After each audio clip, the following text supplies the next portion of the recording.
नमस्कार मंडळी, तू ही रे माझा मितवा या मालिकेच्या पुढील भागामध्ये आपण पाहणार आहोत.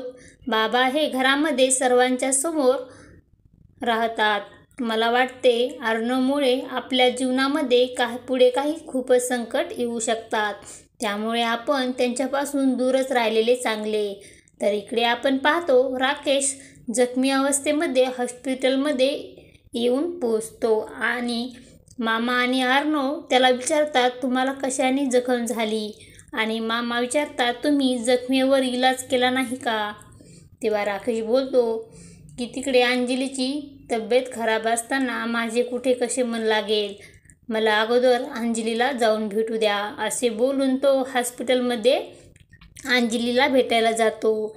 आणि तेव्हा मामा हे अर्णवला बोलतात, जावई बापू हे खोटं बोलत आहेत, त्यांची जखम ही अगदी ताजी आहे. तर इकडे आपण पाहतो, लावण्याही वल्लरीला बोलते, आता बघ आजीला बोलून मी लगेच आमच्या लग्नाची तारीख फिक्स करायला लावते की नाही.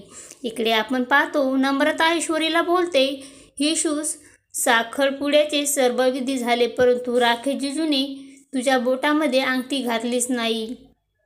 हा नियतीचाच काहीतरी संकेत आहे असे म्हणावे का नाही. तेव्हा ऐश्वर्या देखील विचारामध्ये पडलेली असते. पुढे येणाऱ्या भागामध्ये अर्णव लावण्याच्या लग्नात त्यांच्याबरोबर ईश्वरी व राकेशच्या साखरपुड्याची तारीख फिक्स होणार का, हे पाहणे अतिशय रंजक ठरणार आहे. तू ही रे माझा मितवा या मालिकेचे सर्व अपडेट पाहण्यासाठी आपल्या चॅनलला लाईक करा, शेअर करा आणि सबस्क्राईब करायला विसरू नका. धन्यवाद.